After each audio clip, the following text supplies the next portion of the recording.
Hey everyone, Michael the Librarian of Magic, finding and cataloging the magical and pointing you to it.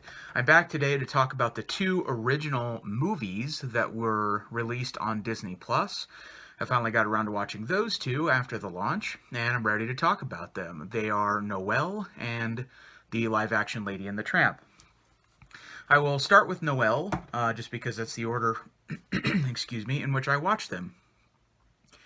Noelle is a Christmas movie. It stars Anna Kendrick and Bill Hader, with a role for Shirley MacLaine as well. Anna Kendrick and Bill Hader play the grown-up kids of Santa Claus, their brother and sister. Towards the beginning of the movie, Santa Claus has died, and 6 months after his death is the first Christmas after he's died, and it's time for Nick Kringle, played by Bill Hader, to take over the role of Santa Claus. It's sort of a familial job in this telling of Christmas lore.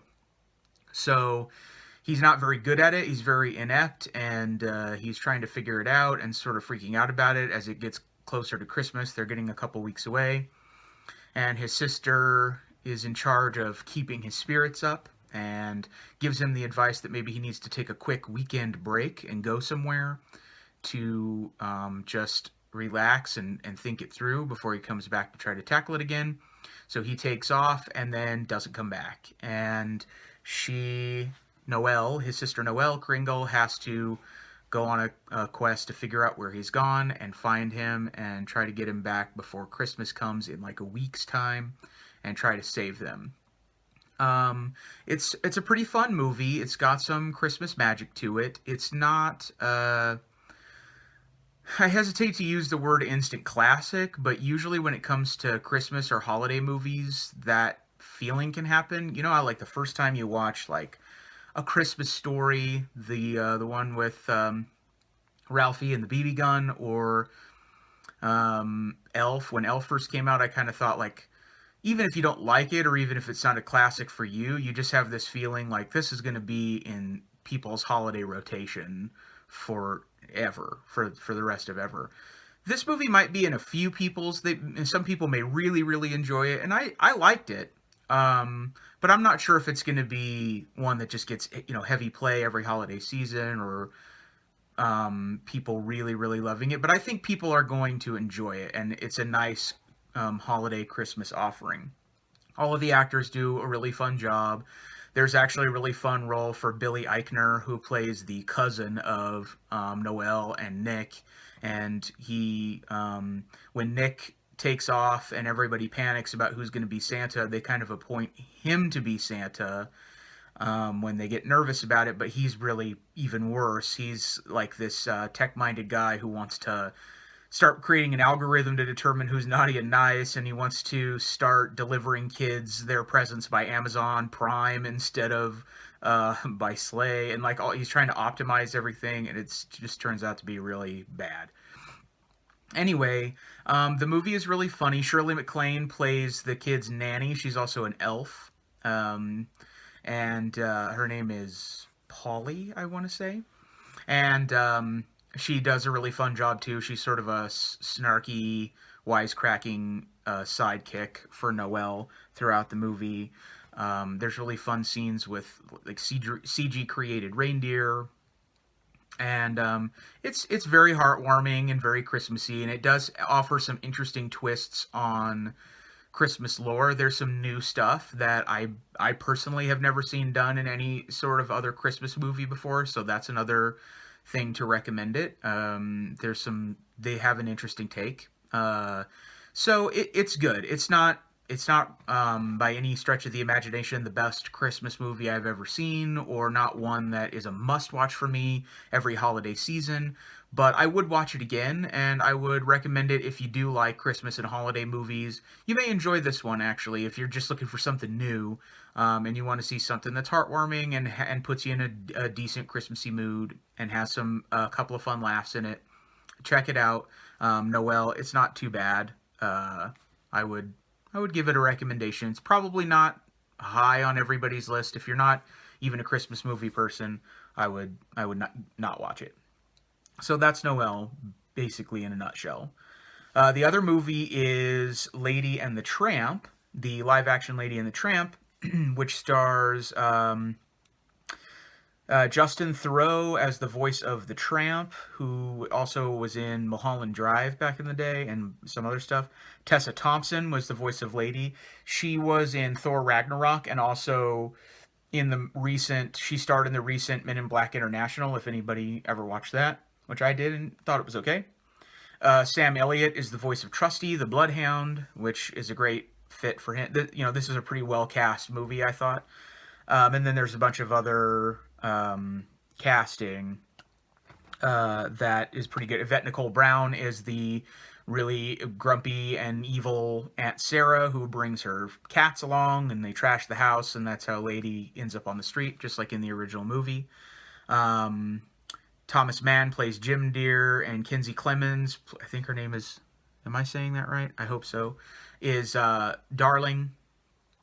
And there's great, I thought Adrian Martinez plays Elliot, the dog catcher, and I thought he actually did a really good job in that role. He's sort of, besides Yvette Nicole Brown, he's sort of the villain, overarching villain of the movie, where he's just constantly trying to catch up with the Tramp. And I thought he actually did a really good job in that role. I enjoyed his character. And then Ken Jeong has a nice little bit role as the doctor who delivers the couple's baby, and he's sort of got like a fun little, how Ken Jeong has that sort of dry, sartorial manner. So that's really cool. And there are other bit roles here and there that you see come up, like F. Murray Abraham plays Tony, the guy who runs the Italian restaurant, the famous spaghetti and meatball scene, and all that stuff is in there too. If you're hoping for all that stuff, it's all there. I felt like it's about 30 minutes longer than the original, and I felt like maybe that was a little bit too long. I would say the extra 30 minutes probably just comes from a lot more Lady and the Tramp on the streets together stuff, where they are just roaming around getting to know each other and going on little side adventures, like going on a paddle boat ride and, getting into mischief in the streets. And it wasn't necessarily a bad thing to see all that stuff. And if you really like Lady and the Tramp, like if those are some of your favorite characters, or if that is your favorite Disney movie, and admittedly it's not one of my absolute favorites, you may enjoy spending extra time with the characters. I don't think that the runtime or the extra scenes hurts the movie necessarily in any way in terms of what they added. I just don't know if it's, for me personally, if that extra stuff is necessary. I think you can sort of get the same stuff across. Although, this gives me a chance to talk about a couple of things, a couple of feelings that I have on the Disney live action remakes. I do like that they did something different in adding that other material to the movie. I like that they're trying something different than the original. I read comments and articles and stuff on the internet about this sort of thing all the time, and one of the prevailing opinions, not the only one, but one of the prevailing opinions is often, oh, they just changed so much about it. It's just, why did they destroy this film? That kind of stuff. And my general gut reaction to that sort of thing is, if they weren't going to do some, I want exactly the opposite of that feeling. If they weren't going to do something different with it, then why remake it in the first place? If they're just going to make the exact same movie, then what are they doing? Even if it's mostly the same movie and they change some stuff here and there to make it interesting or different, I'm fine with that. And if the more interesting the take is, the better I'm probably going to personally respond to it. That's my feeling on it. And for that reason, I really enjoyed. I haven't seen all of the live action remakes. I particularly haven't seen practically any of the stuff that came out this year yet. Now that Disney Plus is out, I can rectify that, which I've started with Lady and the Tramp. But I have seen, Cinderella, Beauty and the Beast, The Jungle Book, and going back to 101 Dalmatians when they made those way back in the day with Glenn Close and all that stuff. I really liked Cinderella. and I really liked Beauty and the Beast because they did something different. They had their own unique point of view on the story, but the story wasn't unrecognizable. They still told the Disney version of the story, and they had, in the case of Beauty and the Beast, you had your recognizable songs, your recognizable characters, and all that stuff. And for that reason, I really enjoyed it, and even giving more depth to characters like Gaston and LeFou and the Beast. Um, for those reasons, I thought it was a really worthwhile take. Does that mean I liked it better than the original? No, not at all. Does that mean I would rather not watch the original? Of course not. I love the original. I think it's a masterpiece, and why can't you have both? That's sort of my opinion on that as well. I also the Jungle Book I really really loved. I thought that was really unique and actually had much more of a comprehensive plot than the original. The original I felt like has lovely, just brilliant animation and wonderful music and voice acting, but the plot in that original one is a little lacking for me. And the live action movie that was directed by Jon Favreau a couple of years ago really sort of filled that for me. It really had a much more interesting and complete plot. And as a result, they sort of took a swing and did something different with it, and I like it. And and then I can appreciate both and have both and watch both. And for me, I enjoy that. If that's what they're going to do with the remakes in general, then I think that makes them a successful, worthwhile endeavor to do. That doesn't mean that every movie's going to be a home run, and it doesn't mean that they're for everyone. I I totally get that. If it's just not something you're interested in, that's totally valid. But I think that if they're doing something different enough with it, then for me personally, that's what I'm looking for. I want to see them have an interesting new take. Now, this Lady and the Tramp movie is they do some things that are different, which I really appreciated. That's with these live action ones. That's something I'm always looking for.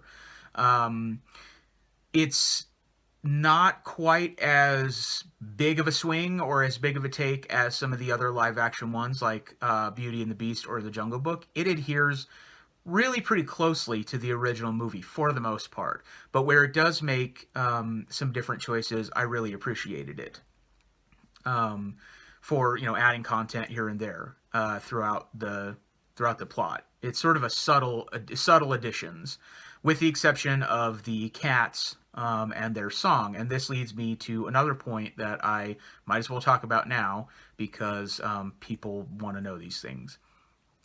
They did not include the Siamese cat song from the original film. They changed it to being another song. I am 100% in favor of this choice, and I'll tell you why. And because of something I checked on that I'll talk about in a minute, I'm even more in favor of what they're doing, which is that they were able to convey the same exact feeling of the original scene. They have two cats come out of a basket, sing a song, trash the house.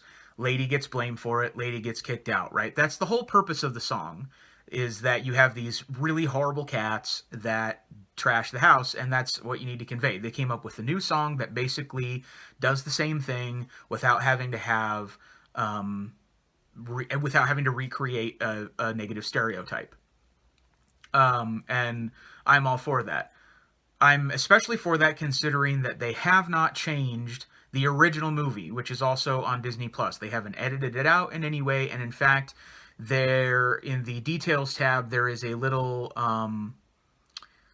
contextualizing warning in each details section of each of those classic movies that where it is warranted, with Lady and the Tramp, for example, that says, quote, "This program is presented as originally created.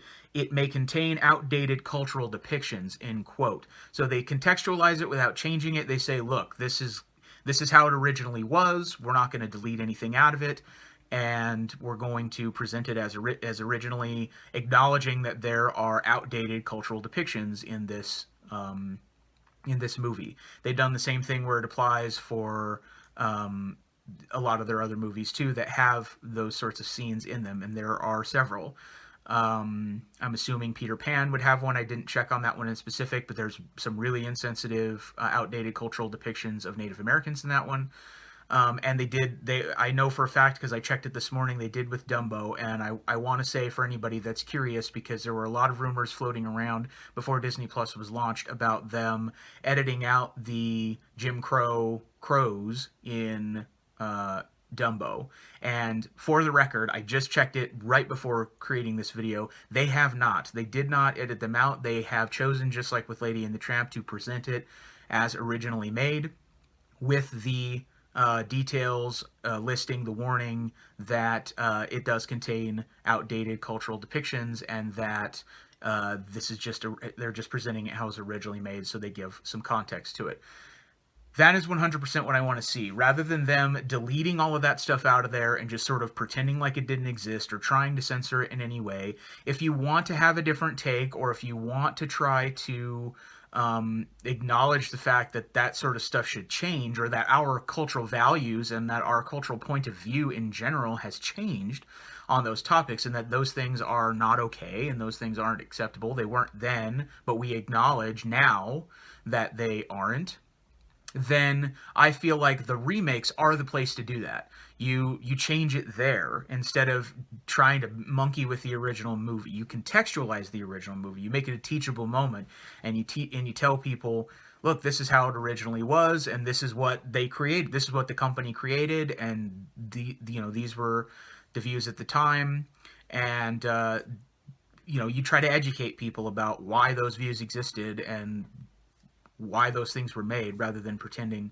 that they didn't exist. And in my point of view, you could go even further. The more education on that, the better. Make documentaries about it, or make little aside extra features about it, and add them to the extras list. They have that capability built into the streaming service where they've added this little section for extras. Add those. Talk to historian. If it's about the Native American depictions in Peter Pan, then talk to Native American historians or Native American ethnic studies professors, or it's the same thing with Dumbo. Talk to African American history professors or experts in the field or people who have a unique point of, a valid and expert point of view on those subjects, Disney historians and whatever. Contextualize it even further, educate even more, add all that content there. And I really do feel like a contextual advisory warning, acknowledging that it's there but not taking it out, is really the way to go.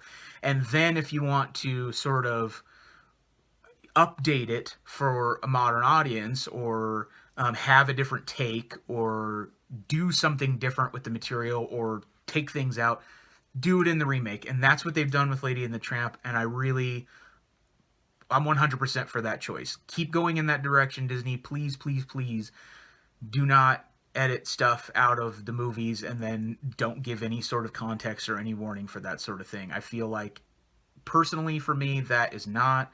I 100%... I 100% sympathize and empathize with the problem here. I do think that those depictions are, not good. They're stereotypical and they're racist in many cases, and they're obviously are not portraying things in a sensitive manner whatsoever.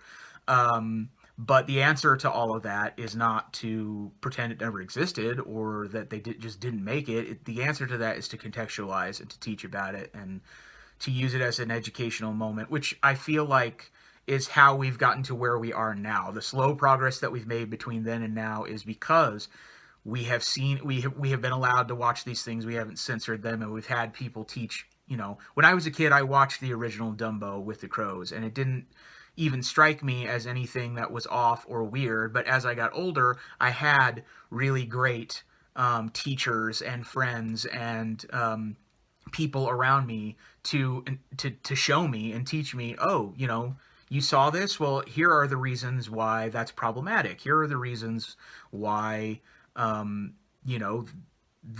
people find this to be insensitive or hurtful. And when you couple those things together, when you come along and instruct and instead of censor, I think it can make a world of difference. That's how I've gotten to a place where those things make sense to me, and why I understand those things better, and has helped me personally to become a better person. And that's why I strongly believe that's the way to go. Many people may disagree with me. People have their own opinions about this. I know this is a divisive topic. I know that this is a hot button issue. And I'm not really trying to ruffle any feathers. I'm just trying to say what my personal opinion on the matter is, and to throw that out there as far as why I've rated this movie the way I have, or why I view it the way that I do. Those are a lot of reasons why, and those are probably things that people just would want to know, I would imagine. So I'm just throwing that out there as my personal point of view. Um, all that being said, I thought the movie was pretty good. Like I said, it ran a little long for me.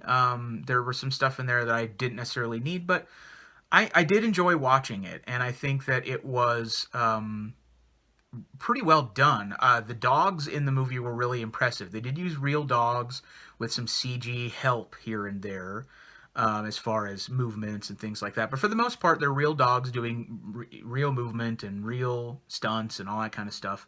Um, a lot of people saw, when they did trailers and stuff, you may have seen that they had the mouths moving with CG of the dogs whenever they speak. And there was a little bit of a kerfuffle on various outlets publishing articles about that, saying this seems kind of weird to me. And when I saw the original trailers and original stills and stuff, I thought, man, maybe that will be kind of weird. And then when I watched it, it was a little strange at first, and then I kind of got used to it. Within the first 10 minutes, it sort of started to make sense in my brain. And it, for most of the movie, which is like an hour and 45-minute runtime, it just kind of worked. It made sense. I think what they were trying to do actually worked, and it didn't seem weird after a very short time. Um, and the dogs were really well cast for their looks, and they're really talented actors, if um, you want to consider it that way. I thought they were really good. They all had the right look and feel and all that stuff. And all the voice actors did a really good job. So, I mean, The Lady and the Tramp is a pretty simple story about dogs. They're not necessarily reinventing the wheel here. If you really like the original and you want to see, you're a dog lover and you want to see real dogs perform that story, and you want to see a slightly different take on it, but for all intents and purposes, really the same story, I would say this one's for you. It really did, as far as remaking a Disney movie goes, it turned out pretty good. Being that the original Lady and the Tramp is not one of my favorite animated Disney classics of all time, I would say for me personally, it's probably kind of a toss-up as to which one I would choose to watch if I'm ever in the mood to watch Lady and the Tramp, whether I would watch the next time I want to watch a Lady and the Tramp, whether I'm going to watch the animated one or reach for the live action one, is kind of a toss up. Whereas in the case of some of the other ones, like Beauty and the Beast, even though I really love the remake, when I'm in the mood for the original, I know, it's like I'll know which one I want to watch when I want to watch it. As opposed to this one, I feel like for me personally, they're kind of interchangeable in a lot of ways, and I would watch one over the other depending on my mood. But both worthwhile movies to watch. They're both interesting, and just gave me a chance to say that all the things about contextualization and all that stuff. So those are the two original movies, Noelle and Lady and the Tramp. Both pretty different, but also both feel-good movies. Maybe not the strongest original movies right out the gate, but I think that Disney was more focused on having a strong release with their TV and original TV show content, and The Mandalorian in and of itself is probably going to be good enough and popular enough as an original on its own to sort of make people happy with the Disney originals until they could continue to make more stuff. So I think that it was okay that they sort of gave these movies as well. It feels more like a bonus than it does a highlight, but they are worth a watch if either of those sounds like something that would be even remotely appealing to you as a Christmas movie lover or a Lady and the Tramp fan or something like that. I would say give them a watch. If you're kind of on the fence, I would say maybe not for you. Maybe don't necessarily spend your time on it. But I was interested. I mean, I'm interested in all this stuff, as you probably know by now, and I enjoyed them. I thought they were okay. I don't. They weren't fantastic, and they weren't horrible. Um, they were just somewhere in the middle for me. So, and that's okay. There's nothing wrong with that. So, now that I've seen those, I have officially watched all of the original content on Disney Plus that was put out on launch day. And there isn't any more until next week when they release new episodes for the shows, like The Mandalorian and High School Musical and so on. So I will be back here again next week, giving my thoughts on the new episodes of all of the stuff that they release next week. And until then, I really appreciate you watching these. Thanks in advance for liking, commenting, and subscribing. If you like this content, let me know down below. Give me a thumbs up and all that stuff. Let me know what you think. And I'll see you next week when I do another one of these when Disney releases more episodes of stuff. Until then, I hope you have a really excellent day. I hope this added a little bit of magic and information into your day. And I'll see you next time. Bye-bye.